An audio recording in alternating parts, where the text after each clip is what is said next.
அனைவருக்கும் வணக்கம். நான் உங்கள் மரியா. மேரி ஃபார் யூ சேனல்ல இன்னைக்கு நாம சிலுவை பாதை பயணத்தோட 5வது நிலையில இருக்கோம். நேற்று நாம பார்த்த அந்த தாய் மகன் சந்திப்பு நம்ம எல்லாரையும் உருக வச்சிருக்கோம். ஆனா அந்த உணர்ச்சிகரமான சந்திப்புக்கு அப்புறம் இயேசுவால ஒரு அடி கூட எடுத்து வைக்க முடியல.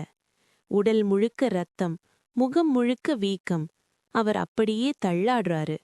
அவர் அங்கேயே விழுந்து இறந்துடுவாரோன்னு ரோம வீரர்களுக்கு பயம் வந்துடுச்சு. ஏன்னா அவரை சிலுவையில அரைஞ்சுதான் கொல்லணும்னு அவங்க முடிவு பண்ணியிருக்காங்க. அப்போதான் அங்கே ஒரு சுவாரஸ்யமான விஷயம் நடக்குது. சிரேன் ஊரைச் சேர்ந்த சீமோன் அப்படின்ற ஒரு மனுஷன் தன் வேலையை முடிச்சிட்டு வயல்வெளியிலிருந்து அசதியா வீட்டுக்கு வந்துட்டு இருக்காரு. அவருக்கு இந்த சிலுவை பாதைக்கும் சம்பந்தமே இல்ல. ஆனா வீரர்கள் அவரை பிடிச்சு கட்டாயப்படுத்தி இந்த சிலுவையை தூக்கு அப்படின்னு இயேசுவோட சிலுவைய அவர் தோள்ல வைக்கிறாங்க. விவிலியத்துல லூக்கா 23:26 அழகா சொல்லுது. அவர்கள் அவரை பிடித்து அவர் மேல் இயேசுவின் சிலுவையை வைத்து அவருக்கு பின் அதை சுமந்து கொண்டு போக செய்தார்கள். யோசிச்சு பாருங்க, சீமோனுக்கு ஆரம்பத்துல எவ்வளவு கோபம் வந்திருக்கும். யாரோ ஒருத்தருக்காக நான் ஏன் என் தோள்ல இந்த பாரத்தை சுமக்கணும்னு நினைச்சிருப்பார்.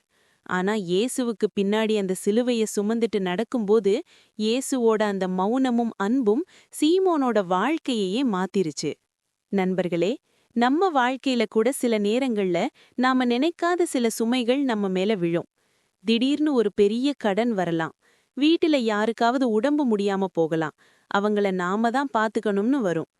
ஆபீஸ்ல மத்தவங்க செஞ்ச தப்புக்கு நாம பொறுப்பேற்க வேண்டியது வரும். அப்பவெல்லாம் நாம சீமோன் மாதிரி ஏன் எனக்கு மட்டும் இந்த சுமைன்னு கோவப்படுவோம். ஆனா அந்த சுமைய நாம இயேசுவுக்காக சுமக்கும்போது அது ஒரு ஆசிர்வாதமா மாறும். விவிலியம் சொல்லுது, ஒருவருடைய சுமையை மற்றொருவர் சுமக்க வேண்டும். கலாத்தியர் 6:2. மத்தவங்க கஷ்டப்படும்போது இது உன் பிரச்சனைன்னு சொல்லாம சீமோன் மாதிரி தோள் கொடுக்க நாம தயாரா இருக்கோமா? கட்டாயம் தியாகமாக மாறுதல். சீமோன் கட்டாயமாதான் ஆரம்பிச்சாரு. ஆனா அது ஒரு புனித சேவையா முடிஞ்சுது. நம்ம மேல திணிக்கப்படுற பொறுப்புகளை தியாகமா மாத்துவோம். சீமோன் இயேசுவுக்கு பின்னாடி நடந்தாரு. நாமும் இயேசுவோட வழியில நடக்கும்போது நம்ம சுமைகள் லேசாகும். ஒரு தந்தை படுத்த படுக்கையா இருக்காரு. மகன் தன் வேலையெல்லாம் விட்டுட்டு தூக்கம் இல்லாம அப்பாவை கவனிச்சுக்கிறாரு. சீமோன் மாதிரி நான் என் அப்பாவோட சிலுவையை சுமைக்கிறேன்னு அவர் நினைக்கும்போது அந்த வலி அவருக்கு தெரியாது. ஒருத்தர் வேலையை இழந்துட்டாரு.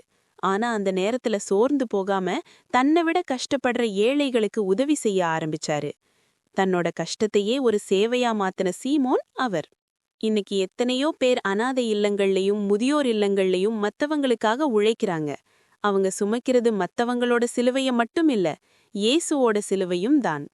நண்பர்களே, இன்னைக்கு உங்ககிட்ட ஒரு கேள்வி. உங்களை சுற்றி யாராவது பாரமான சிலுவையோட தவிச்சிட்டு இருக்காங்களா?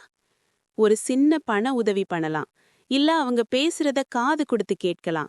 அவங்களோட ஒரு 10 நிமிஷம் செலவு பண்ணலாம். நீங்க செய்யற அந்த சின்ன உதவி இயேசுவோட சிலுவைய நீங்க தாங்கிறதுக்கு சமம். இயேசு சொன்னாரு, என் நுகம் அழுத்தாது, என் சுமை எளிதாயுள்ளது. மத்தேயு 11:30.